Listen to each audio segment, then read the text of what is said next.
नमः संस्कृताय। मैं प्रीति शर्मा और हमारा यूट्यूब चैनल संस्कृत ज्वाला, जिसमें हम कालिदास कृत मेघदूतम का क्रमवाइज अध्ययन करते हुए चल रहे हैं। और हम इससे पहले की वीडियो में श्लोक 5 तक बना के डाल दिए हैं। अब श्लोक 6 से आज चलेगा। ये सारा ही मेघदूत हमारा मंदाक्रांता छंद में लिखा गया है। तो चलो शुरू करते हैं।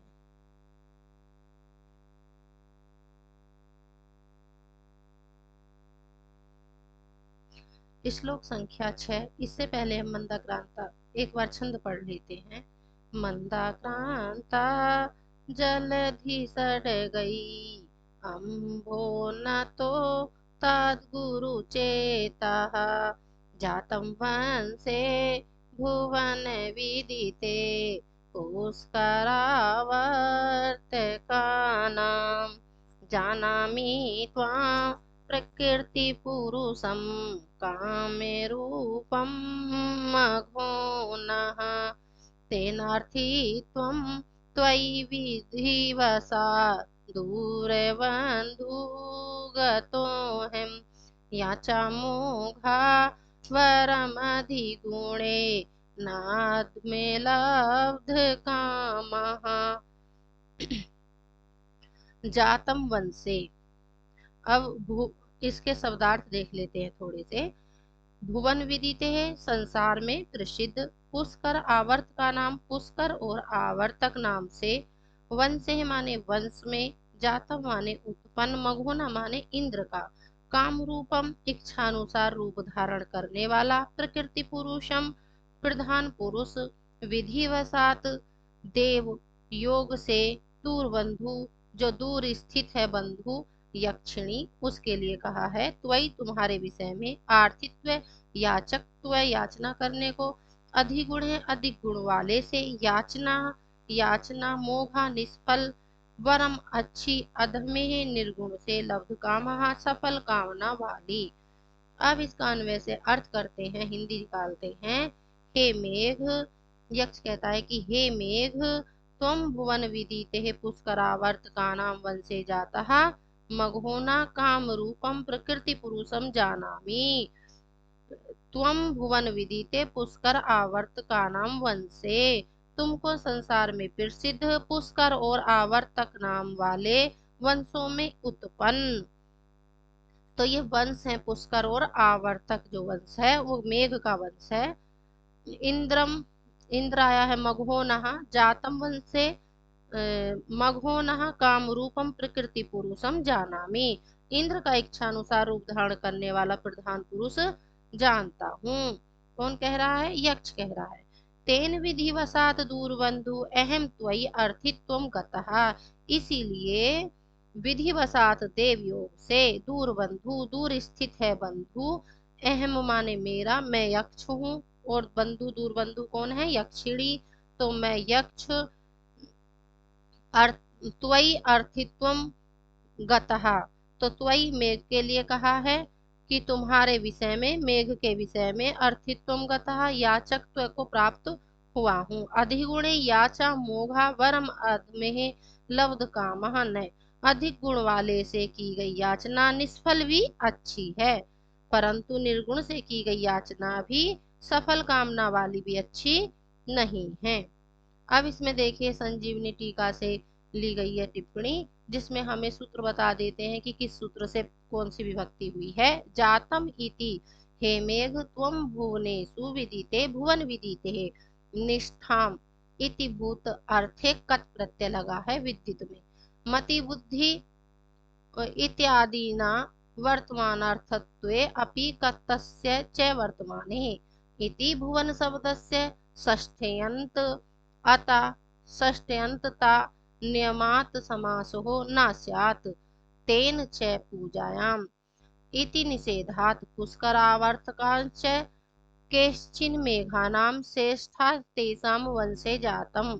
महाकुल प्रसूत इति अर्थः। काम रूप इच्छाधीन विग्रहं दुर्गा आदि संचार रक्षयम् इति अर्थः।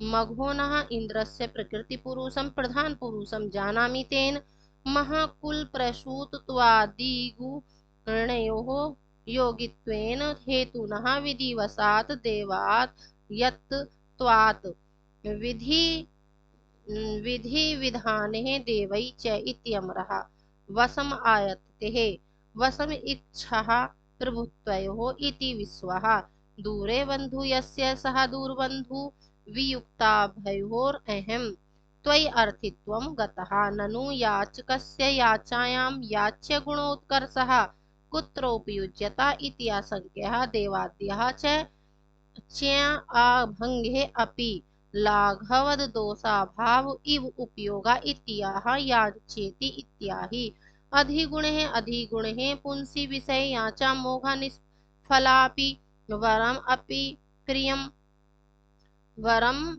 ईसत् प्रियम धातु गुणाढ्यत्वात् प्रियत्वं याचा वैफल्यादिश दिशत प्रियत्वम इति भावः अधमे निर्गुणे याचा लब्ध कामा फला सफलापि न वरम ईसत् प्रियमपि न भवतीति अर्थः देवाधृते वरः श्रेष्ठे त्रिषु क्लीबं मना किं प्रियेत्यमरः अर्थान्तरन्यासः प्राणित प्रियो अलंकार तदुक्तम और कहा गया है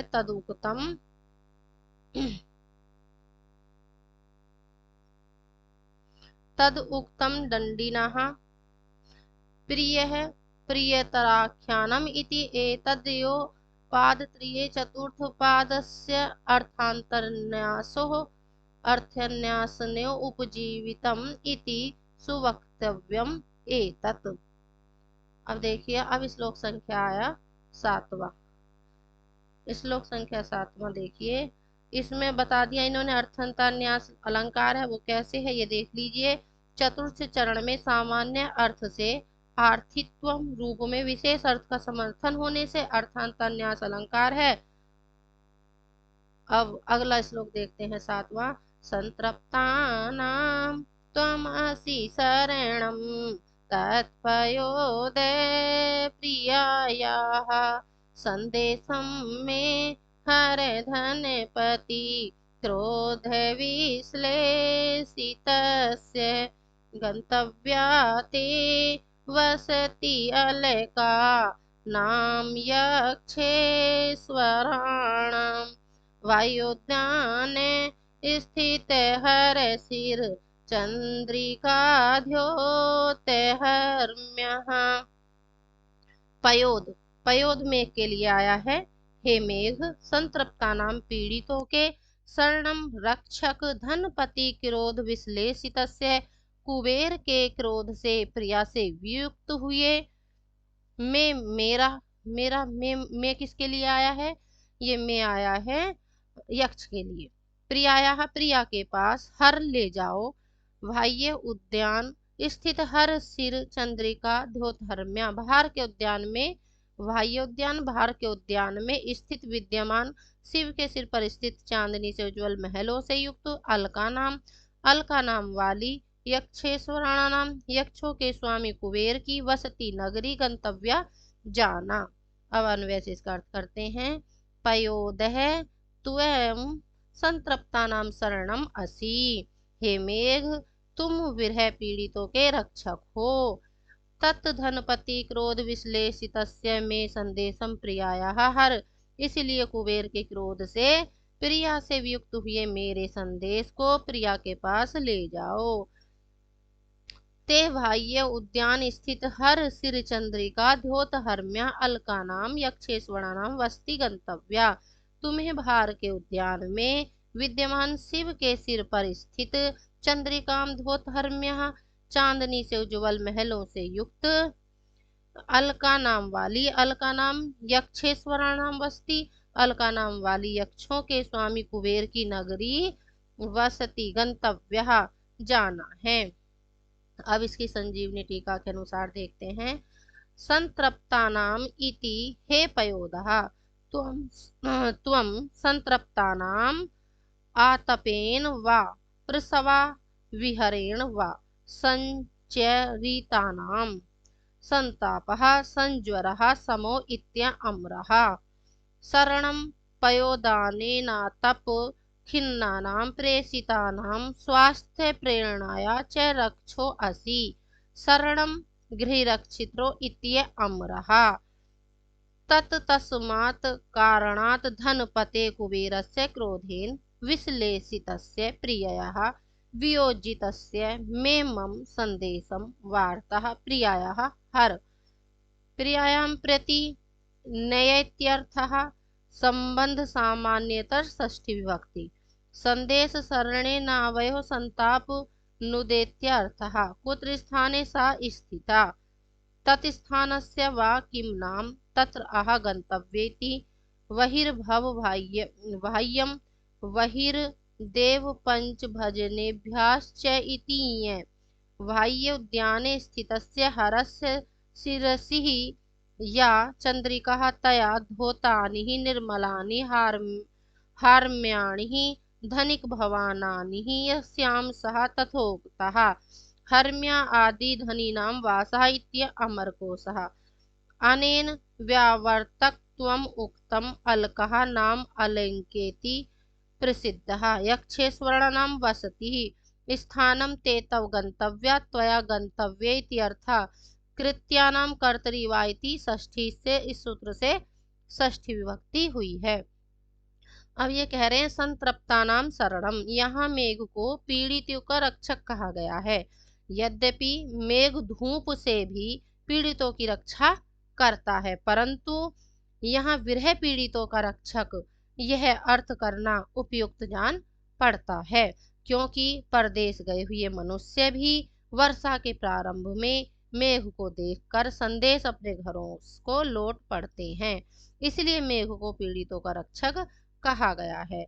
धनपति क्रोध विश्लेषित, कहीं कहीं धनपति के स्थान पर धनपते ऐसा पाठ भेद भी मिलता है, किंतु इसमें अर्थ में कोई अंतर नहीं होगा। यहाँ केवल इतना ही कहा है कि कुबेर के क्रोध से वियुक्त हुए, जबकि क्रोध का कारण अपने कार्य में असावधानी प्रथम श्लोक में ही बता दिया था। अलका नगरी कैसी है कि यह धन के देवता कुबेर की राजधानी मानी जाती है। इसमें बड़े बड़े धन यक्षों का निवास बताया गया है।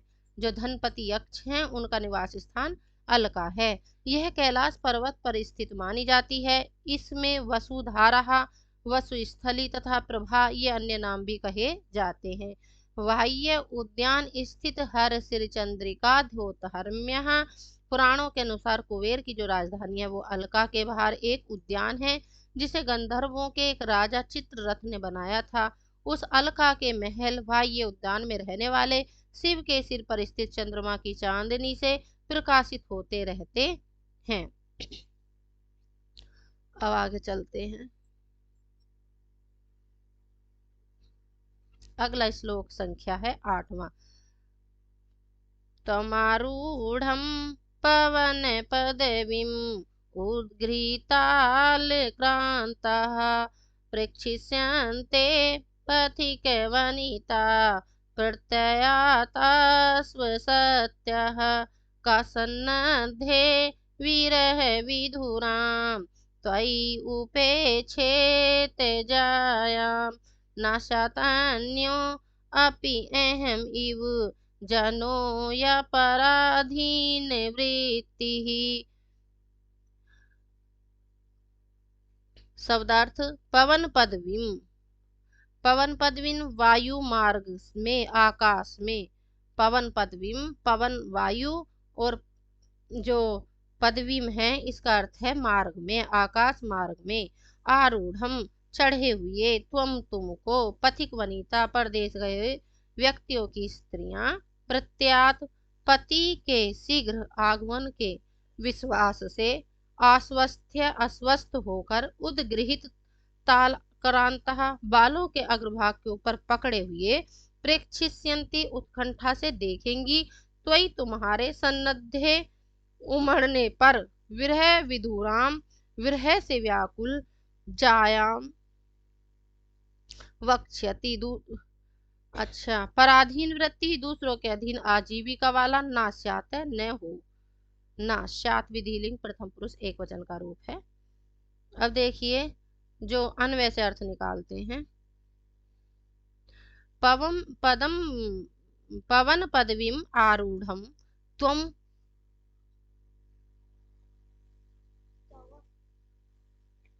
आगे होगी स्लाइड, पवन पदवीम आरूढ़म त्वम,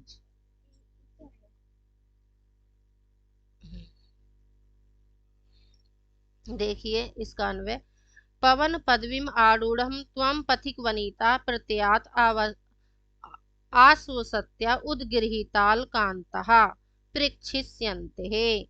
वायु मार्ग में आकाश में चढ़े हुए तुमको परदेश गए हुए, पथिक वनिता माने जो जो परदेश गए हुए हैं व्यक्तियों की स्त्रियां पति के शीघ्र आगमन के लिए अस्वस्थ आश्वसत्य है, अस्वस्थ विश्वास से अस्वस्थ होकर उद्गृहीताल कांतः प्रेक्षिष्यन्ति ही, बालों के अग्रभाग को ऊपर को पकड़े हुए उत्कंठा से तुम्हें देखेंगी। त्वयि सन्निध्ये, ये लिट लकार का प्रथम पुरुष का बहुवचन है, उत्तम पुरुष प्रथम पुरुष का बहुवचन, प्रेक्षिष्यन्ते। त्वयि सन्निध्ये विरह विधुराम जायाः का उपेक्षेत, कह रही हैं ये कि जब वो ऊपर को देखेंगी, क्योंकि तुम्हारे उमड़ने पर विरह से जो व्याकुल हैं पत्नी को कौन उपेक्षा करेगा। अन्य अपि यह जनः अहम इव पराधीन वृत्ति न स्यात् है, दूसरा भी जो व्यक्ति मेरे समान दूसरों के अधीन आजीविका वाला न हो। अब जो हमारे इसमें संजीवनी टीका दी है उसमें इसका अर्थ किया है इन्होंने संस्कृत में, पवन पदवीम आकाशम आरूढ़म त्वाम पंथानम गच्छन्ति ते पथिकः, पथ से शकन प्रत्यय लगकर बना है स्कन प्रत्यय, तेषां वनितः प्रोषित भर्तृकः प्रत्यात प्रियागमन विश्वासात् प्रत्यो अधीन शपथ ज्ञान विश्वास हेतुषु इति अमर कोशः इत्यमर कोशः आश्वसत्यो विश्वसितः स्वस धातो सत्रयन्तात् उंगित च इति गीस तथोद्गृहीतालकान्तः दृष्टि प्रसारार्थम उन्मेय धृतालकाग्रह सत्य प्रेक्षिष्यन्ते अति उत्कंठतः दृक्ष्यन्ति इति अर्थः। तद आगमनेन पथिकः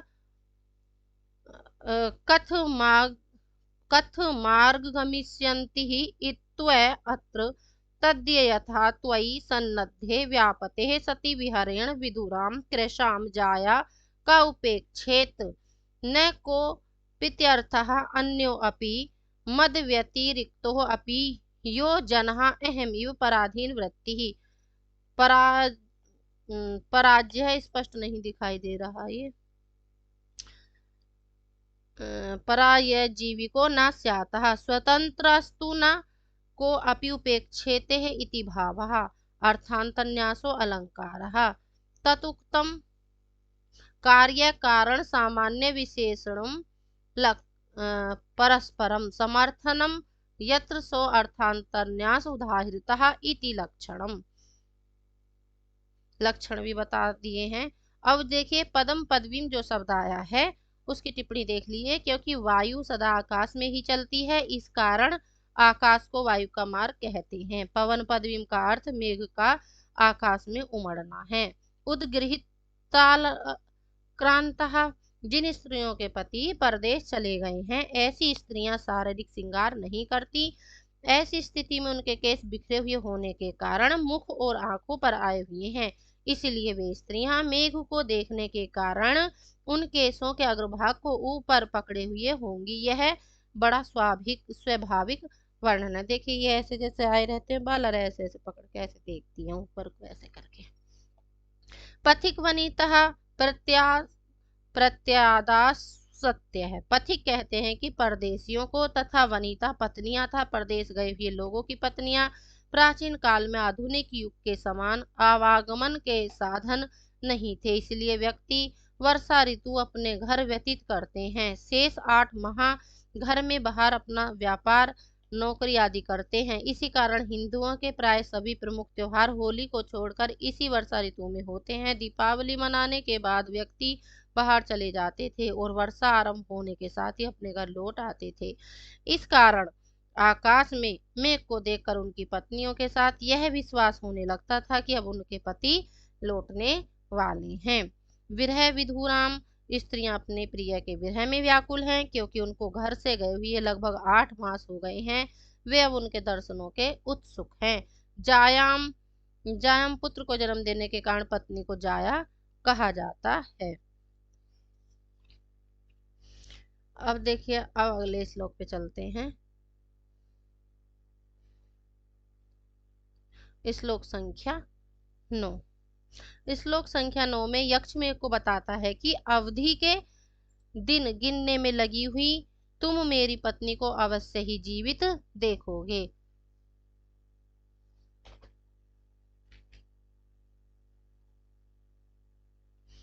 ये तो मंदम मंदम वाला दे रखा है 9 पे, और यहाँ अच्छा जी,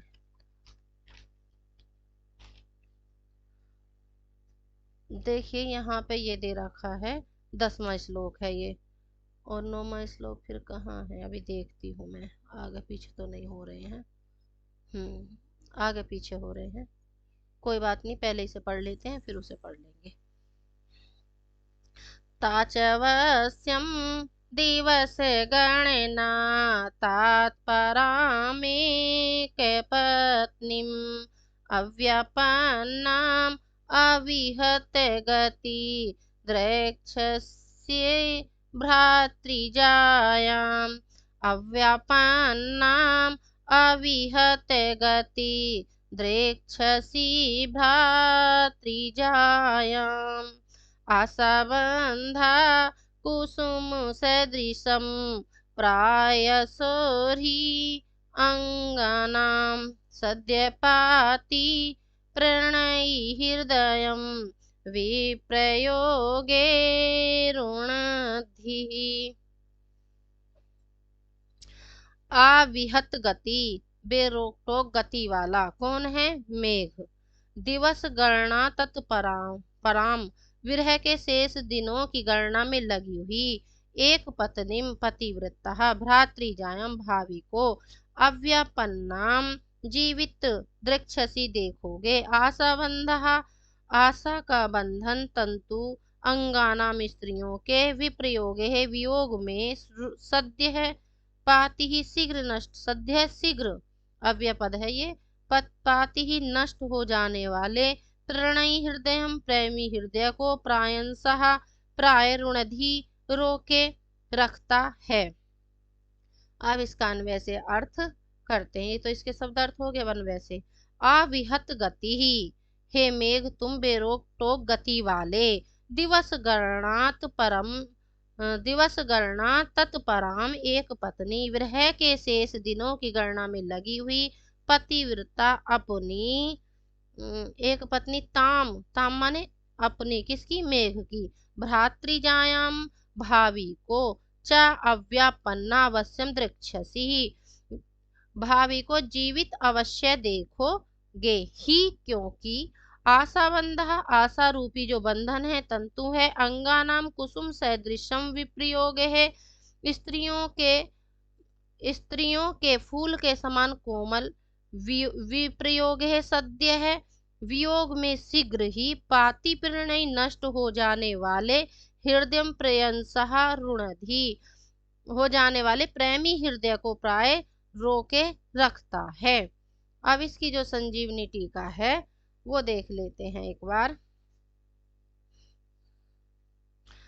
नाचा तस्य नासाद व्रत स्खलनात् वा निरर्थक त्वत् प्रयासः इति आहा ताम चैति, हे मेघ दिवसानाम अवशिष्ट दिनानाम गणनानाम सांख्याने तत्पराम आसक्ताम तत्परे प्रसिता सिक्तौ इत्यम्रः। अतएव अव्यापन्नानाम अमृताम सापावसाने मद आगमन प्रत्याशः जीवन्तीत्यर्थः। एक पत्नी यस्यः स एक पत्नीताम एक पति यस्यः एक पत्नीताम पतिव्रताम इत्यर्थः। नित्य स पत्न्यादिषु इति गीस नकारस्य, जो नकार के कारण यहाँ पर इसमें गीस प्रत्यय लगा है। भ्रातृ में जायाम भ्रातृवननी संख्यम संखम दर्शनीयाम इति आश्रयः। ताम मत प्रयाम आविहत गति विच्छिन्न गति सन्न अवश्यम द्रक्षसि च आलोकिष्यस्यैव। तथा ही आशा अतितृष्णः आशा दिगति तृष्णो इति यावतः। बध्यते अनेनेति बंधो बंधनम व्रतम इति यावत्। आशेव बंधः आशा बंधः कर्ता प्रणय ही प्रेम युक्तम अतएव कुसुम सदृशम सुकुमार इत्यर्थः। अतः इव विप्रयोग विरहे सद्यपाति सद्यो भ्रंसनशीलम अंगानां हृदयं जीवितम। हृदयं जीविते चित्ते वक्षस्य कूत हृदयोः इति सवदारणवे प्रायशः प्रायेण ऋणधि प्रतिवदनाति अर्थान्तन्यासः। आगे होते हैं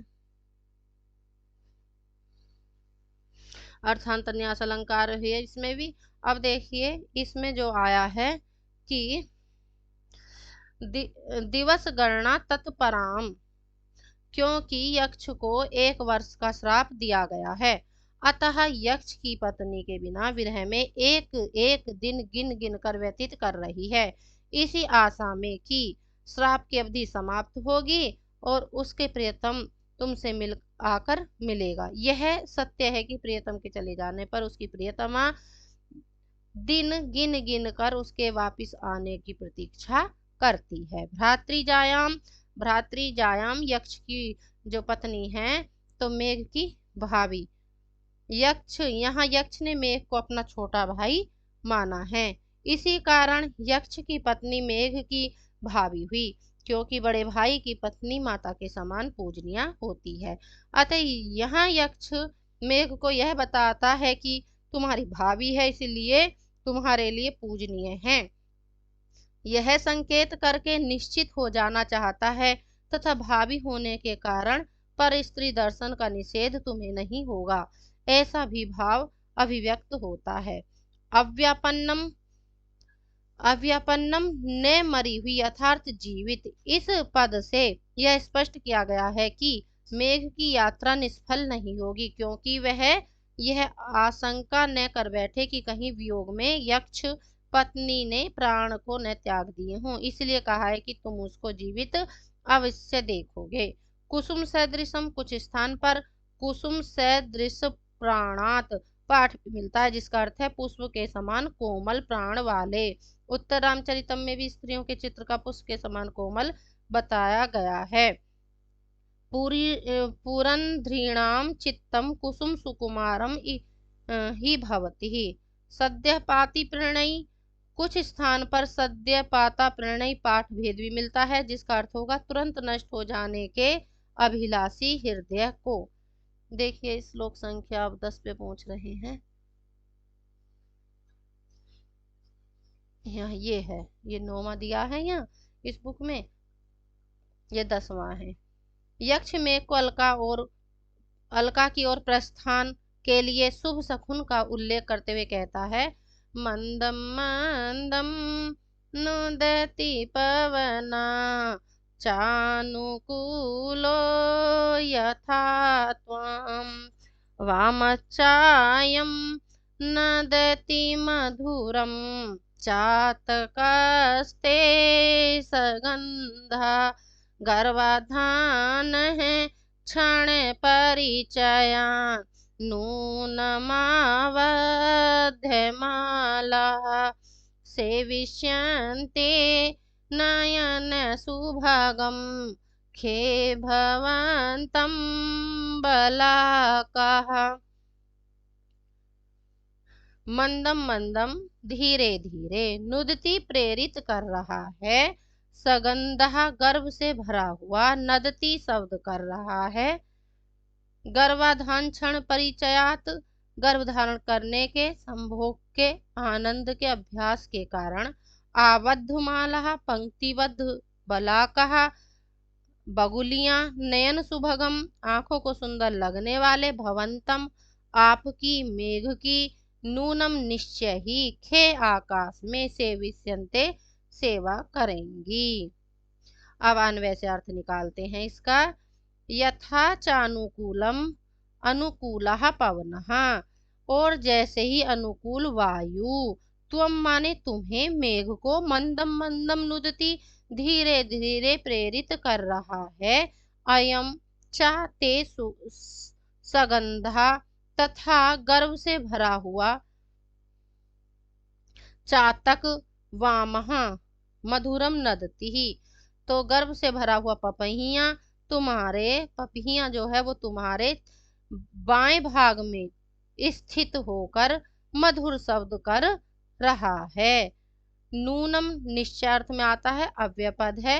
नूनम गर्भाधान क्षण परिचयात, आबद्ध माला, निश्चय ही गर्भ धारण करने के आनंद के अभ्यास के कारण, आबद्ध माला पंक्तिबद्ध होकर, बलाकः बगुलियां, नयन सुभगम, नेत्रों को सुंदर लगने वाले, भवंतम, आपकी, मेघ की, खे, सेविष्यन्ति, आकाश में सेवा करेंगी।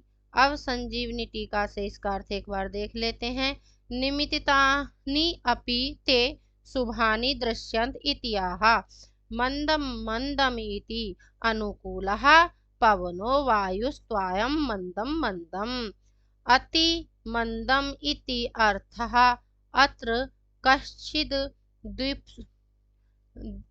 कश्चित् विपसायामेयं द्विरुक्ति वाद्यः, विपसा के अर्थ में द्वितीय हुआ है।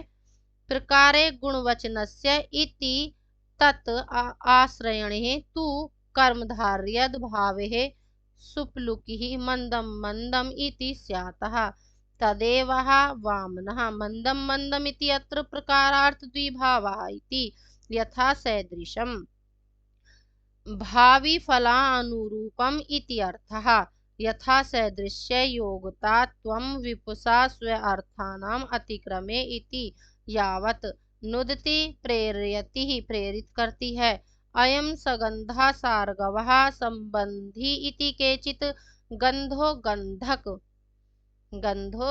गंधक आमोदे लेसेः संबंध गर्वयोः इति उभय अत्रपि विश्वः ते तत्र वामो वाम भागस्त, वामस्तु वक्रे रम्य स्यात् सव्ये, वाम गतोऽपि चैति शब्दार्णवे चातक, चातक के शब्दों को पक्षी विशेष मधुरम श्राव्यम नदति व्याहरति, इदम निमित्तत् द्वयम् वर्तते, वर्तिष्यति चापरम निमित्तम् इति आहा गर्भेति, गर्भ कुक्षिस्थो जंतु, गर्भो उपकार के करके ह्री अग्नि सुखे पन संकटके, ये क्या है, कुड़क्षो कुक्षिस, साफ नहीं चमक रहा है ना, कुक्षिस्थ जंतु चा इति यावद् तस्य धानम उत्पादनम तदेव क्षण उत्सव सुख हेतु त्वात् इति भावः, निर्व्यापारः स्थितो काल विशेषोत्सवो क्षण इत्यम्रः, तस्मिन् परिचयात् अभ्यास धेतुः, खे व्योमनि, व्योमनि आकाश को कहते हैं और खे भी आकाश को कहते हैं, तो खे व्योमनि आबद्धमालः गर्भाधान सुखार्थ त्वं त्वत् समीपे वध पंक्तयः इत्यर्थः, उक्तं च कर्णोदये गर्भे बलाका ददते भ्रय योगान नाके निबद्धवल्यः समन्ताद् इति, बलाका बलाकांगानां नयन सुभगम दृष्टिप्रिय भवन्तं नूनं सत्यं सेविष्यन्ते, सेविष्यन्ते अनुकूल मारुत चातक सवदित बलाका दर्शनानाम शुभ सूचकत्वं शकुन शास्त्रे दृष्टम तद्धित स्तर भयान लेखी। अब इसकी टिप्पणी पढ़ देते हैं एक बार आपके लिए। यथा, यथा जो शब्द है वो अव्यय पद होता है। मल्लीनाथ ने यथा का अर्थ सादृश्य किया है, परंतु सरोद्धारिणी और सुमति विजय इसका मंदम मंदम नुदति पवनः तथा वाम चायम नदति मधुरम चातक को सेविष्यन्ते नयन सुभगम खे भवंतम बलाका के साथ जोड़ने वाले संयोजक जैसे की अर्थ में करते हैं। अब मंदम मंदम तो धीरे धीरे, यहाँ अधिकता को सूचित करने के अर्थ में द्विरुक्ति हुई है। वामनः यहाँ यह प्रकार अर्थ में द्वितीय मानते हैं, परंतु अर्थ में मंदम मंदम प्रयोग बनेगा, क्योंकि इस अर्थ में प्रकारे गुणवचनस्य में द्वितीय के साथ कर्मधार्य कर्मधार्य भाव होकर विभक्ति का लुक हो जाएगा। वायु का मंदम मंदम बहना शुभ सूचक माना गया है। ठीक है, अब अगला श्लोक चलते हैं। ये हो गया था, अब ये वाला श्लोक है। यक्ष मेघ को समझाता है कि कैलाश पर्वत तक राजहंस उसके सहायक बन जाएंगे। कर्तुम याच्च प्रभवति महिम उच्छिलीन्द्रामवन्ध्यां तत्श्रुत्वा ते श्रवण सुभगं गर्जितं मानसोत्कः अकैलासात् विषकिसलये छेदपाथेयवन्तः सम्पश्यन्ते नभसि भवतो राजहंस सहायः। यत जो महिम पृथ्वी को उच्छिलिंद्राम, उच्छिलिंद्राम माने उगे हुए कुकुर मुत्तों वाली, अवंध्या उपजाऊ, कर्तुम प्रभवती ही बनने में समर्थ है, श्रवण सुभगम कानों के सुख देने वाला, कानों को सुख देने वाला, मानसोत्कः मान सरोवर के जाने के लिए उत्सुक, विष किशल्य छेद पाथ्यवंतः कमल नाल के अग्रभाग के टुकड़े को मार्ग का भोजन बनाने वाले, आ कैलासात कैलाश पर्वत तक, नभसी आकाश में, संपत्स्यन्ते होंगे। अब इसका अन्वय से अर्थ कर देते हैं।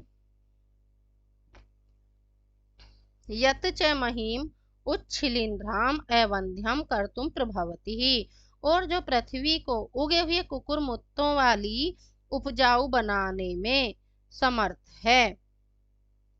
तत्श्रवण सुभगम ते गर्जितम श्रुत्वा मानसोत्कः, उस कानों को सुख देने वाले तुम्हारे गर्जन को सुनकर मान सरोवर के लिए उत्सुक, विष किशल्य छेद पाथेयवंता राजहंसा, कमलनाल के अग्रभाग के टुकड़ों को मार्ग का भोजन बनाने वाले राजहंस, आ कैलासात नभसी भवतः कैलाश पर्वत तक आकाश में, भवता तुम्हारे मेघ के, सहायः संपत्स्यन्ते साथी होंगे। कर्तुम इति ही संजीवनी टीका में संप्रति, कर्तुम इति यद गर्जितम कर्तुम महिम उच्छिलिंद्राम उद्भूत कंदलिकाम कंदल्याम च शिलींध्र स्यात् इति शब्दार्णवे अत इव आवन्ध्याम सफलाम कर्तुम प्रभवति शक्नोति ही। शिलींध्राणाम भावी सस्य संपत्ति सूचकत्वात् इति भावः तदुक्तम निमित्ते निदाने। कालाभयोगात् उद्दितः शिलींध्रः संपन्न सस्यां कथयन्ति धात्रीम् इति, तत्श्रवण सुभगम श्रोत्र सुखम लोकस्य इति शेषः, ते तव गर्जितं श्रुत्वा मानसोत्कः मानसे सरस्योन्मंसः उत्सुकः इति यावत्, उत्क उत्सुक उन्मनः इति निपातनात् साधु कालांतरे मान मानसस्य हिम दुष्टात् त्वाधिभिमनस्यः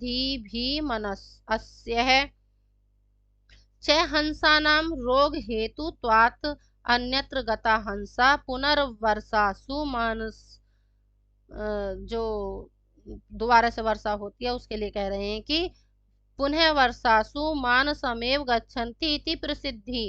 यह प्रसिद्धि है कि वर्षा के समय में मानसरोवर चले जाते हैं राजहंस। विशिकिशल्यानां मृगाणानां छद्रे सक्तहि पाथ्यवन्तः, और जो रास्ते में जो भोजन करते हैं तो उसके लिए कमलनाल के जो अग्रभाग होता है उसको खाते हैं। पथि साधु पाथेयम पथि भोज्यम पथ्य इति अवसति स्वपतेर ढ्य प्रत्यय लगा है तदंतः मृणाल कंद सकल संबंधवंता इति अर्थ राजहंसा हंस विशेषः राजहंसास्तु ते चंचुचरणै लोहितै सिकता इत्यम्रः। जो राजहंस होते हैं तो उनकी चोंच और उनके जो पंजे होते हैं वो लाल होते हैं। नवसी व्योमनि भवतः तव आ कैलासात् कैलास पर्यंतम पतत द्वयम च एतत् सहायास सायात्रः सायास्तु यात्र स्यात् इति शब्दार्णवे संपत्स्यन्ते भविष्यन्ति ही। जो राजहंस हैं एक श्वेत पक्षी जिनकी चोंच और पैर लाल होते हैं, जो नीर क्षीर विवेक के लिए प्रसिद्ध भी है। अब हम आगे चलते हैं अगले श्लोक पे। श्लोक संख्या 12। आप्रच्छस्व प्रिय सखमुं तुंगमालिंग्यशैलम् वंदै पुंसां रघुपतिपदै अंकितं मेखलासु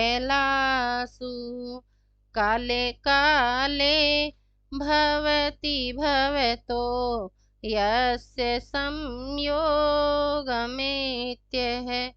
स्नेह व्यक्ति चिरविरजं मुञ्चतो वाष्पमूषणम्। पुंसाम मनुष्यों के वंदई जो वंदनीय है, रघुपति पदई। देखिए ये क्वेश्चन बहुत पूछा जाता है कि कौन सा पर्वत है या जो रामगिरी पर्वत है किसके पदों से अंकित है। रघुपति पदई रामचंद्र जी के चरणों के द्वारा मेखलासु ढलानों पर अंकितम चिन्हित अमुम इस तुंगम ऊंचे आप्रच्छस्व विदा लो संयोगम साहचर्य एत्य पाकर चिर विरहजम चिरकाल के वियोग से उत्पन्न वाष्पम वाष्प आंसू मुंचता छोड़ते हुए स्नेह व्यक्ति प्रेम की अभिव्यक्ति। अब इसका अन्वय से अर्थ करते हैं। पुंसाम वंदई रघुपदई मेखलासु अंकितम। मनुष्यों के पुंसाम मनुष्यों के वंदई वंदनीय रघुपति पदई रामचंद्र जी के चरणों के द्वारा मेखलासु अंकितम ढलानों पर चिन्हित प्रिय सखम अमुम प्रिय मित्र इस ऊंचे पर्वत को अमुम तुंगम शैलम इस ऊंचे पर्वत को आलिंग्याय आलिंगन कर आप्रच्छ से विदा लो। काले काले भवतः समय समय पर आपका संयोगम एत्य सहचर्य पाकर चिर विरहजम चिरकाल के वियोग से उष्णम उत्पन्न जो गर्म वाष्पम वाष्प गर्म वाष्प आंसुओं को मुंचतः माने छोड़ते हुए यस्य स्नेह व्यक्ति जिसके प्रेम की अभिव्यक्ति भवती होती है। तो ये कह रहे हैं कि मनुष्यों के वंदनीय रामचंद्र जी के चरणों द्वारा ढलानों पर चिन्हित प्रिय मित्र इस ऊंचे पर्वत को आलिंगन कर विदा लो। कौन कह रहे हैं? यक्ष कह रहे हैं मेघ से। समय समय पर आपका साहचर्य पाकर चिरकाल के वियोग से उत्पन्न गर्म वास आंसुओं को छोड़ते हुए जिसके रामगिरी पर्वत के प्रेम की अभिव्यक्ति होती है।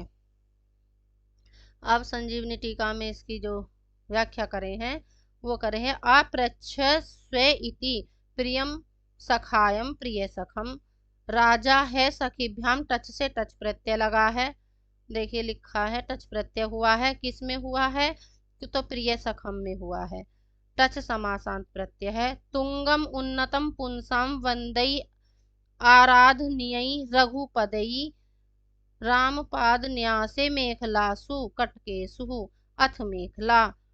श्रेणी स्थाने अद्रिक टके कटे कटके अद्रि कटके कटिबंधे बंधे ये क्या बंधने इति यावदः, बंधने इति यावदः। अंकितम चिन्हितम इत्थम सखीत्वान् महत्व पवित्रत्वात् च संभावनाहरम अमुम शैलम चित्रकूटाद्रि अद्रिम आलिंग्य आप्रच्छस्व साधो यामी त्वात्मंत्रेण सभाज्य आमंत्रण सभाजने आप्रच्छनम इत्यम्रः। अब ये कौन सा सूत्र लगा है, देखिए सूत्र लगा है आंगिनुप्रक्षयो रूप संख्या नाम इति आत्मने पदम का रूप है।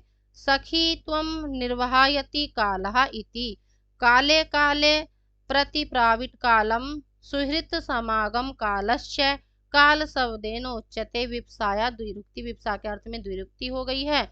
भवतः संयोगम संपर्कम एत्य चिर विरहम उष्णम वाष्पमूषणानां नेत्र जलम च वाष्पो। नेत्र जलोष्मणो इति विश्वः मुञ्च्यतो यस्य शैलस्य स्नेहे व्यक्ति प्रेम विभावो भवति स्निग्धानां हि चिरविरह संगतानां वाष्पपातो भवति इति भावः। ठीक है, अब आगे चलते हैं। प्रश्न पूछता रामगिरी पर्वत को, तो ये है रघुवती पदों से अंकित है। DSSB में भी पूछा गया था एक बार क्वेश्चन ये। आगे प्रश्न संख्या 13। मार्गम तावत् शृणु कथय त्वत्प्रयाणानुरूपम् संदेशं मे तत् अनुजलद श्रोयसी श्रोत्रपेयम्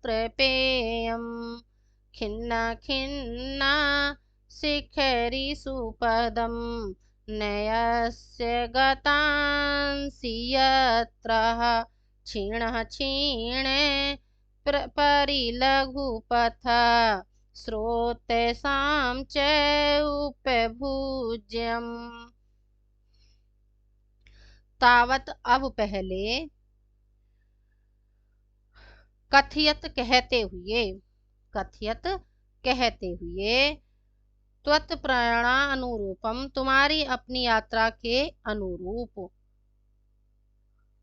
त्वत् प्रयाणाम अनुरूपम तो तुम्हारी यात्रा के अनुकूल, मार्गम मार्ग को, यत्र जिसमें मार्ग में, खिन्ना खिन्ना बार बार थक जाने पर, शिखरीसु पर्वतों पर, पदम न्यासः पैर रखकर, क्षीणः क्षीणः बार बार क्षीण होने पर, स्रोत साम नदियों के, परिलघु हल्के, पयः जल का, उपभुज्य उपभोग पीकर, गतांसी जाओगे, तदनु तदनु उसके बाद, मार्ग सुनने के बाद, स्रोत पेयम कानों के द्वारा पिए जाने वाले, संदेशम संदेश को, श्रोयसी सुनोगे।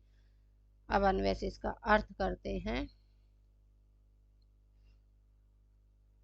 हे जलद है, हे जलद, हे मेघ, तावत कथियत तत्प्रयाणानुरूपम मार्गम शृणु अब पहले कहते हुए मुझसे तुम्हारी अपनी यात्रा के अनुकूल मार्ग को सुनो। फिर कह रहे हैं कि यत्र खिन्ना खिन्ना शिखरीषु पदम न्यस्य क्षीणा क्षीणः च जिसके मार्ग में बार बार थक जाने पर, पर्वतों के पैर रखकर विश्राम करके, तथा क्षीणा क्षीणा च स्रोतसाम परिलघु पया उपभुज्यम गतांसी तथा बार बार क्षीण होने पर नदियों के, स्रोत साम माने नदियों के, परिलघु हल्के जल का, उपभुज्यम भोग करके पीकर, गतांसी माने जाओगे। फिर कह रहे हैं तदनु में स्रोत पेयम संदेशम श्रेयसी ही, उसके बाद मार्ग सुनने के बाद कानों के द्वारा पिए जाने वाले, सुने जाने वाले मेरे संदेश को सुनोगे। अब ये इसका संजीवनी टीका में अर्थ दिया है कि संप्रति तस्य मार्गम कथयति मार्गम इति हे जलद तावत इदानीम कथयत मततः इति शेषः त्वत्प्राणस्य अनुकूल अनुकूलम मार्गम अध्वनम मार्गे मृगपदे मासी सौम्यक्षे अन्वेषणे अध्वनिः। इति यावतः शृणुः तद अनुमार्ग श्रवणानन्तरं श्रोतभ्यां पेय पानाहारम् अतितृष्णायाः श्रोतव्यम् इति अर्थः। पेय ग्रहणात् संदेशस्य अमृत साम्यं गम्यते। मे संदेशं वाचिकं संदेश वाग्वाचिकं स्यात् इति अमरको श्रोयसि हि यत्र मार्गे खिन्नः खिन्नो भीक्षणं क्षीणबलः सनः नित्यविप्सयो इति नित्यार्थे द्विभावः। शिखरिषु पर्वतेषु पदं न्यस निक्षिप्य पुनर्बल लाभार्थे क्वचिद् विश्रम्येत्य अर्थः क्षीणा क्षीणो भीक्षणं कृशांगसन अत्र अपि कृदन्तत्वात् पूर्ववत् द्विरुक्ति। स्रोतसां परिलघु गुरु त्वद्दोषरहितम् उपाफलां न खेदित त्वात् पथ्यम् इति अर्थः। तथा च वाग्भट्टः उपाल स्फाल नक्षेप विच्छेदै खेदितो उदकः हिमवन मल मल्य उद्भूतः पथ्य नद्यो भूत भवन्तम् अमुइति पयः पानीयम् उपभुज्यं शरीर पोषणार्थम अभ्यवहत्या च गतांसी गमिष्यामि गमेह लुट। इससे लुट हुआ है। अब अगला चलते हैं 14 नंबर का श्लोक।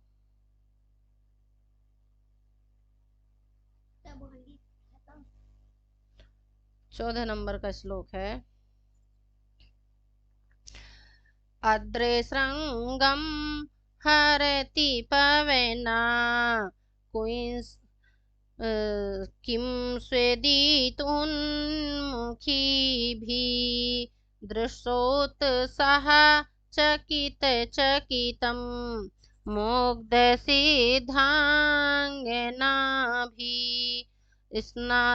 स्थानात अशमथ सरस स्थानात असमत निचुल। देखिए ये जो तोड़ तोड़ के कर रही हूँ, दोबारा से करती हूँ। अद्रे श्रृंगम हरति पवनः किम स्वदितुन्मुखी भी दृष्टोत सह चकित चकितम मुग्ध सिद्धांगना भी स्थानातस्मात् सरचनिचूला उत्पतोद्मुखम् आखम् दिङ्गानागानां पथि परिहरन् स्थूलहस्तावलेपान्। देखिए जो ये जो तीसरे नंबर की लाइन है, स्थानात अस्मात् अस्मात् सरस निचुलात उत्पद उदंग मुखाः खम, फिर दिग्नागानाम पथि परिहन स्थूल हस्तावलेपान। ऐसे है तो ये एक साथ पढ़ने में थोड़ा सा होता है, लेकिन तोड़ तोड़ के पढ़ते हैं तो ठीक हो जाता है। अद्रे पर्वत की और ये है श्रृंगम चोटी का, हरती लिए जा रहा है, किम स्वेदित क्या, इति इसमें उन्मुखी भी ऊपर की ओर मुख किए हुए, मुग्ध सिद्धांगना भी भोली भाली सिद्धों की स्त्रियों के द्वारा, चकित चकितम अत्यधिक आश्चर्य के साथ, दृष्टोत्साह देखे गए उत्साह वाला पथी मार्ग में दिग्नागानाम दिग्गजों के स्थूल हस्तावलेपन मोटी सूंडों प्रहारों को मोटी जो सूंड होती है उसके प्रहारों को परिहरण बचाते हुए सरस निचुलात सरस बैंतों के जो बांस होते हैं उनके उदंग मुखा उत्तर की ओर मुख वाले होकर खम आकाश में उत्पत उड़ जाओ। अब इसका अन्वय से अर्थ निकालते हैं। पवन अद्रे श्रृंग हरती किम स्वीतः, वायु पर्वत की चोटी को लिए जा रहा है क्या। इति उन्मुखी भी मुग्ध सिद्धांगना भी चकित चकितम दृष्टोत्साह, इस विचार से ऊपर को मुख किए हुए जो भोली भाली सिद्धों की स्त्रियां हैं तो उनके द्वारा अत्यधिक आश्चर्य के साथ दृष्टा उत्साह देखे गए उत्साह वाला पथी माने मार्ग में दिग्नागा नाम स्थूल हस्तावलेपन दिग्गजों की मोटी सूंडों के प्रहारों को परिहरण माने बचाते हुए प्रहारों को बचाते हुए अस्मात् तुम उस सरस निचुलात स्थानात उस सरस के बैंतों के स्थानों से ऊपर की ओर उदंग मुखा ऊपर की ओर मुख वाले होकर खम उत्पाता आकाश में उड़ जाओ। अब जो ये संजीवनी टीका दे रखी है इसमें हम कहाँ कौन सा सूत्र लगाया है ये देख के पढ़ देते हैं।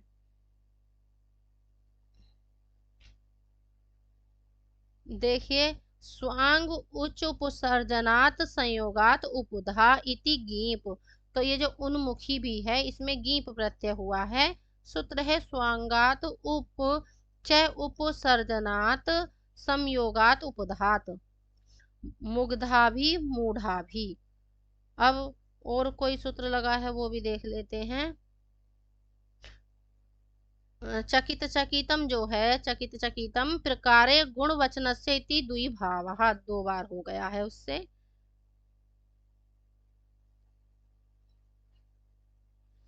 और कोई इसमें सूत्र नहीं दिखा रहे हैं ये, और कोई सूत्र नहीं है। आगे चल के देखती हूँ।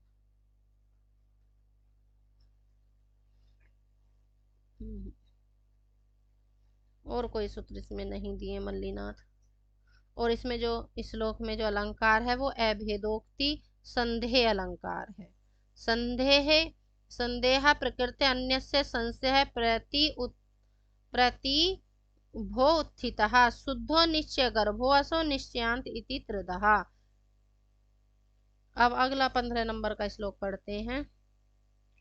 रत्नच्छाया व्यतिकर इव प्रेक्षयम् एतत् पुरस्तः, वाल्मीकाग्रात् भवति धनु खण्डमाखण्डलस्य, येन श्यामं वपुरतितरां कान्तिमापश्यते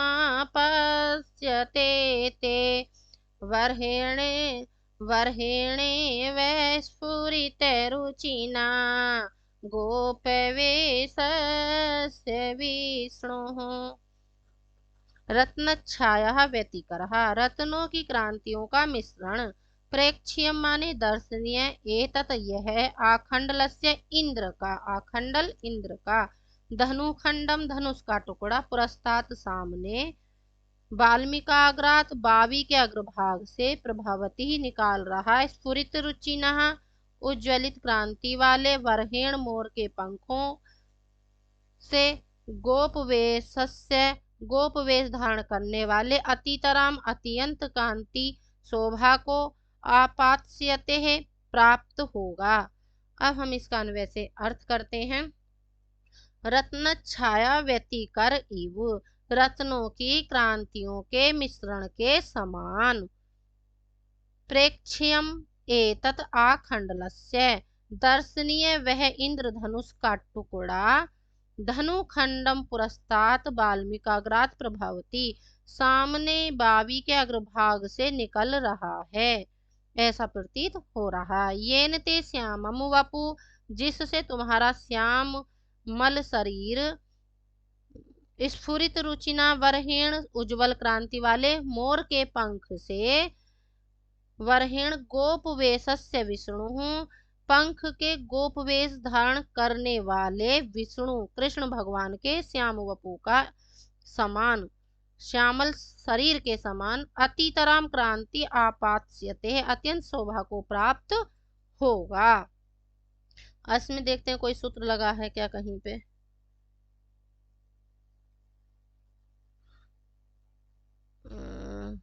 ये जो वल्मीकम है, वल्मीकम जो वावी का अग्रभाग है, तो इसमें नपुंसक लिंग में है ये, और इसमें कुछ ऐसा नहीं दिखा रहे हैं जो बताने योग्य है।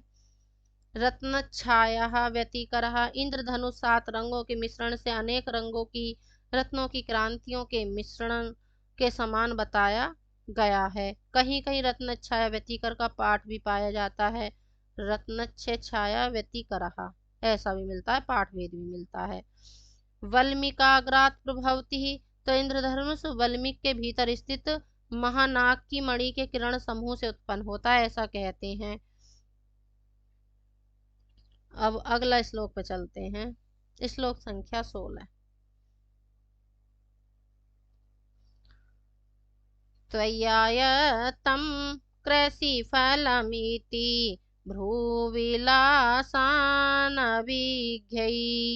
प्रीतिस्निग्धै जनपदवधू लोचनै पीयमानः, सद्य शिरोत्कर्षण सुरभिः क्षेत्रम् आरुमालम्, किंचित पश्चात् व्रजमे लघुगति भूय इव उत्तरेण। कृषि फलम खेती का फल, आयतनम माने अधीन, प्रीति स्निग्धई स्नेह से आर्द्र, भ्रू विलास अनभिज्ञ भुहों के विलास से परिचित, जनपद वधु लोचनई ग्रामीण स्त्रियों की आंखों में, पीयमाना पिया जाता हुआ, अत्यंत प्रेम पूर्वक देखा जाता हुआ, सद्य तत्काल, शिरोत्कर्षण सुरभि हल से जोते जाने के कारण सुगंधित, किंचित पश्चात कुछ पश्चिम की ओर, लघु गति तीव्र गति वाला। अब इसका अन्वय से अर्थ करते हैं। कृषि फलम त्वयि आयत्तम इति, खेती का फल तुम्हारे अधीन है, इस कारण प्रीति स्निग्धई भ्रू विलासन अनभिज्ञई, स्नेह से आर्द्र भुहों के विलास से अपरिचित, जनपद वधु लोचनई ग्रामीण स्त्रियों की आंखों से, पीयमाना पिए जाते हुए, मालम मालम क्षेत्रम सद्यम माल नामक देश को, सद्य शिरोत्कर्षण सुरभि जो तत्काल हल से जोता जाने के कारण, सुरभि माने सुगंधित हो जाएगा, आरुह्यम किंचित पश्चात, व्रज भूयः लघुगति उत्तरेण इव, चढ़कर तुम पश्चिम की ओर जाना, फिर तीव्र गति वाला होकर उत्तर की ओर, उत्तरेण इव तो उत्तर की ओर, व्रज माने जाना, व्रज धातु है यहाँ पर ये, और सद्य अव्यय पद आया है। व्रजम लोट लकार मध्यम पुरुष एक वचन में बनता है। अब इसमें देखते हैं कोई सूत्र लगा है क्या, खाली पढ़ने से कोई फायदा नहीं है, कहीं सूत्र लगा है तो वो हम बता देते हैं। जो त्वयी शब्द आया है, कृषि हल कर्षणम फलम सस्य त्वयी, तो ये अधिकरण विवक्षायाम सप्तमी हुई है इससे, और कोई सूत्र नहीं ये दिखा रहे हैं हमें। हाँ, एक सूत्र नीचे आया है, भुआ पुनरअपि उत्तरेण इव उत्तरेणे व्रज गच्छा, तित्या विधान है, तो ये सूत्र दिया है, तित्या विधाने प्रकृत्यादिभ्या उपसंख्यानम इति तित्या, इससे तित्या हुई है यहाँ पर। अब आगे चलते हैं 17वें श्लोक पे।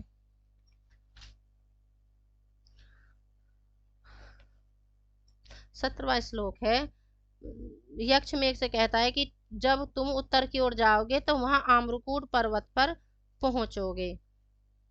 त्वमासारे प्रसमवित वनो उत्पलवं साधुमूर्धनां वक्ष्यति अध्वं श्रमपरिगतं सानुमाम्रकूटः न क्षुद्रोऽपि प्रथम सुकृता अपेक्षया संश्रयायः प्राप्ते मित्रे भवति विमुखा किं पुनरतथोच्चैः। सानुमान पर्वत है, सानुमान, सानुमान का अर्थ पर्वत है। और आसार प्रशमित वनोत्पलवम, मूसलाधार वर्षा से दावाग्नि को बुझाने वाले कौन है? मेघ। अध्वश्रम परिगतम, मार्ग की थकान से व्याप्त। साधु अच्छी प्रकार, असाधु बुरी प्रकार। वक्षति धारण करेगा। संश्रया आश्रय के लिए। प्रथम सुकृतापेक्षाया, पहले के उपकारों को विचार कर। उच्चई माने ऊंचा, महान, किम कहना ही क्या। अब इसका अन्वय से अर्थ करते हैं। आम्रकूटः सानुमान आशार प्रशमित वनोत्पलम अध्वश्रम परिगत त्वाम साधु मूर्धना वक्ष्यसि। आम्रकूट पर्वत, आम्रकूटः सानुमान आम्रकूट पर्वत, आसार प्रशमित वनोपलम अध्वश्रम परिगत त्वाम, मूसलाधार वर्षा से दावाग्नि को बुझाने वाले। अध्वश्रम परिगतम त्वाम, मार्ग की थकान से व्याप्त तुमको। साधु अच्छी प्रकार से। मूर्धना वक्षसी, सिर पर धारण करेगा। क्योंकि क्षुद्र अपि मित्रे संश्रयाम प्राप्त है, अधम व्यक्ति भी मित्र के आश्रय के लिए आने पर पहले उपकारों को प्रथम सुकृतापेक्षा विमुखा न भवती, तो पहले के जो उपकारों को विचार कर विमुख नहीं होता। या तथा उच्चई सहा पुनः किम, फिर जो इतना ऊंचा महान है उसका तो कहना ही क्या है। अब इसमें देखिए, अध्वम मार्ग के लिए आया था और सानुम चोटी पूछी जाती है। सानुम का अर्थ क्या है? चोटी। अब आगे चलते हैं, टिप्पणी में देख लेते हैं। इसमें संजीवनी टिप्पणी में कुछ बताए हैं क्या ये?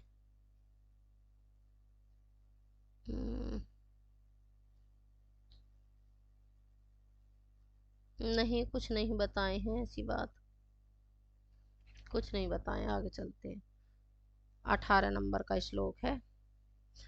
छन्नोपांत है परिणत फलत उद्योति भी कानन आम्रई त्वय्यारूढ़े शिखरमचल है स्निग्धवेणी सवर्णे नूनं यस्मात् अमरमिथुनः प्रेक्षणीयामवस्था मध्ये श्यामा स्तन इव भुवा शेष विस्तार पाण्डुः।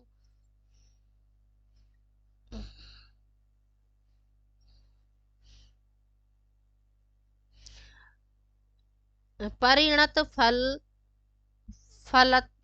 परिणत फल द्योति भी, पके हुए फलों के चमकते हुए। कानन आम्रही, वन के आने से। छन्नोपांतः, ढके हुए पासर भाग वाला। अचलः, आम्रकूट पर्वत। अचल कौन है? पर्वत है। कौन सा पर्वत की बात हो रही है? आम्रकूट पर्वत की। स्निग्धवेणी, सवर्णी, चिकनी चोटी के समान रंग वाले।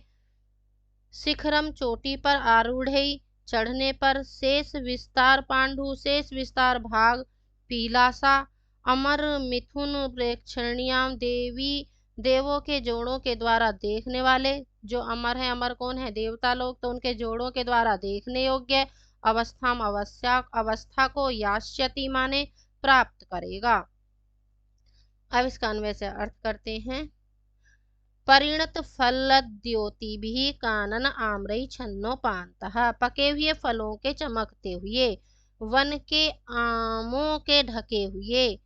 अचलहा, पासर भाग वाले आम्रकूट पर्वत। स्निग्ध वेणी से वर्ण ही त्वयी, चिकनी चोटी के समान रंग वाले तुम्हारे।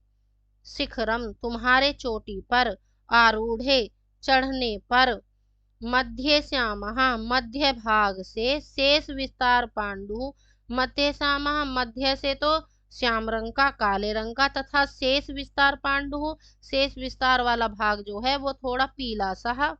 भुवः स्तन इव नूनम पृथ्वी के स्तन के समान होकर, नूनम माने निश्चय ही, अमर मिथुन प्रेरक्षणीयम तो अमर तो देवता लोग हैं, देवों के जोड़ों द्वारा देखने योग्य अवस्थाम यास्यति अवस्था को प्राप्त करेगा। अब इसमें देखते हैं संजीवनी टीका में कुछ दिया है क्या।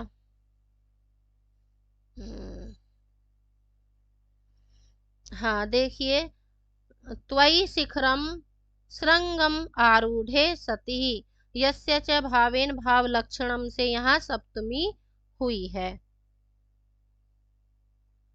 और इसमें कोई सूत्र नहीं लगा, बस यस्य च भावेन भाव से सुक्ति हुई, वो ही है सप्तमी विभक्ति। त्वयि आरूढ़े सप्तमी विभक्ति का है। अब अगला श्लोक चलते हैं, श्लोक संख्या 19। श्लोक संख्या 19 में यक्ष मेघ से कहता है कि तुम आम्रकूट पर्वत से आगे चलकर रेवा नदी पर पहुंचोगे।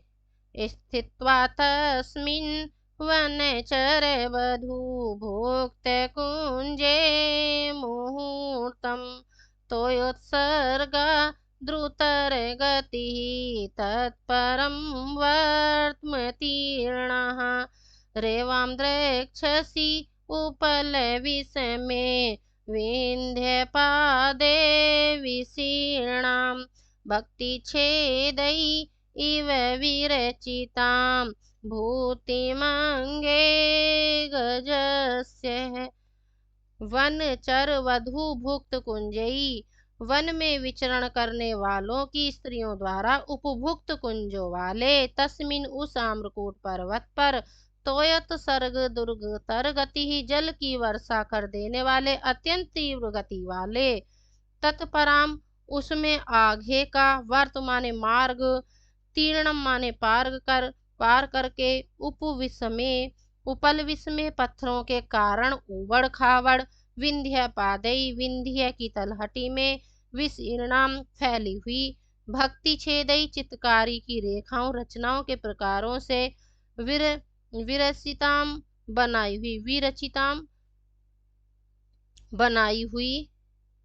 बनाई गई भूतिम सिंगार रेखा को द्रक्षसी देखोगे।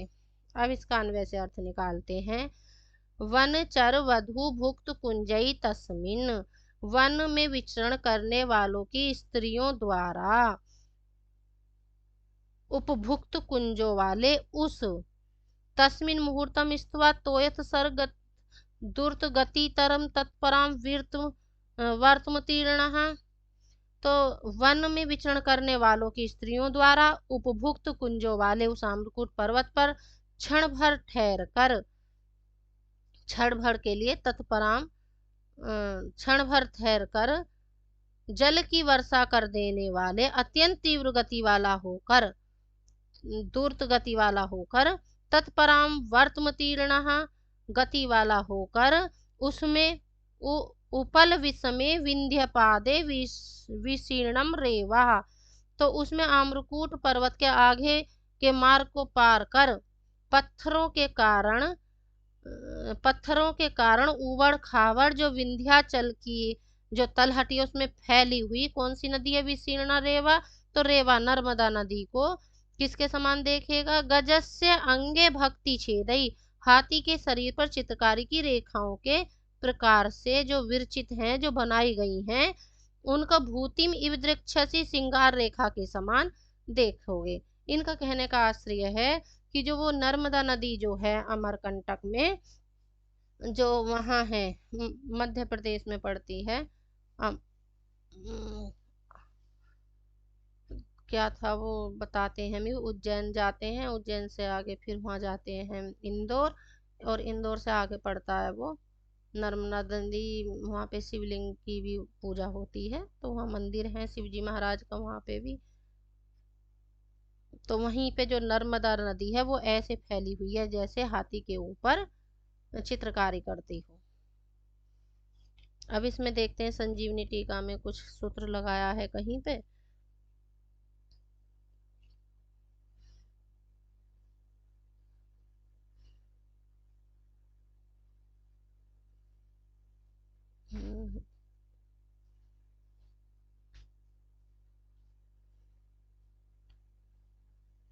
नर्मदा का नाम ही दूसरा रेवा है। यह आम्रकूट पर्वत से निकलती है। भारतवर्ष की पवित्र 7 नदियों में से एक है।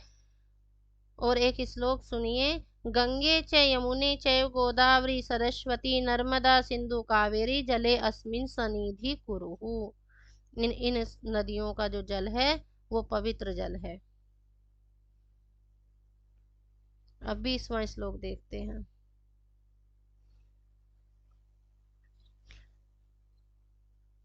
यक्ष मेघ को निर्देश देता है कि वह नर्मदा से जल लेकर आगे बढ़े।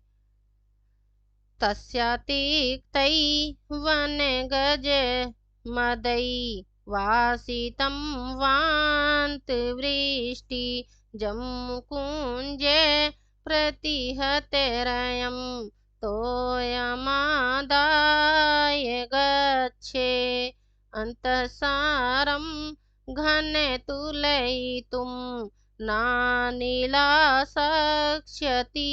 त्वाम् रिक्तः सर्वो भवति हि लघु पूर्णता गौरवायः।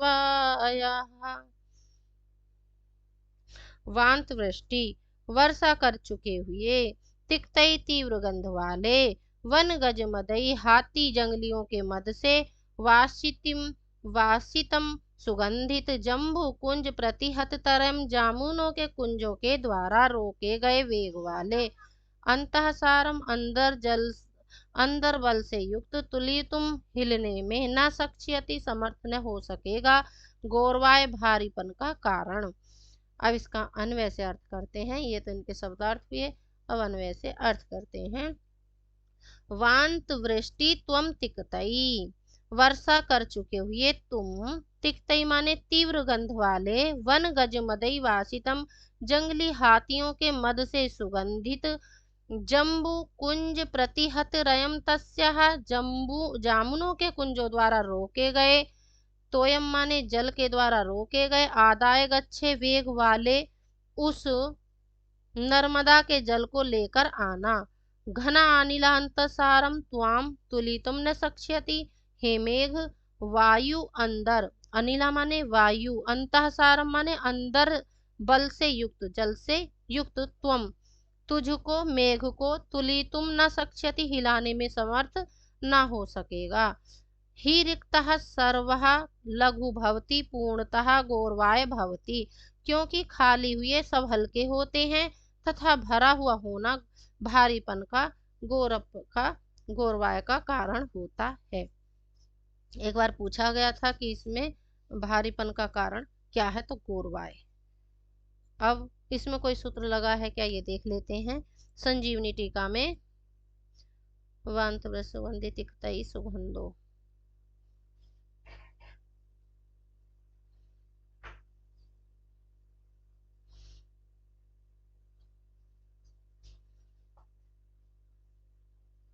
कोई ऐसा सूत्र नहीं लगा है। जो तिक्तई वन गज मदई वासितम हाथियों के गंड स्थल से टपकने वाला जो मदजल होता है तो कड़वा तथा सुगंधित होता है, तथा जंगली हाथी नर्मदा के जल से कीड़ा करते हैं, इस कारण उस नर्मदा का जल उनके मद जल से सुगंधित बताया गया है। जम्बू कुंज प्रतिहत तरहा नर्मदा जामुन के निकुंजों से होकर बहती है। आषाढ़ मास में जामुन फल पकते हैं।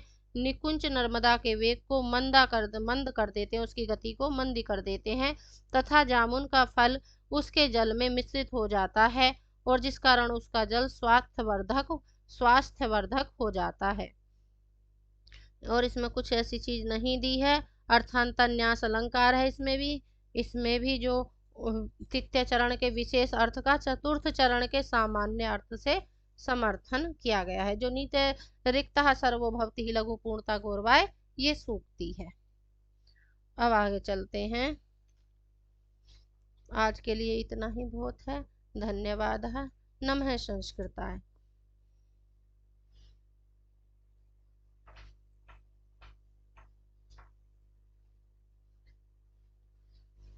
इसे बंद कर दे, बंद कर इसे, बंद कर इसे, चल रही है अभी, बंद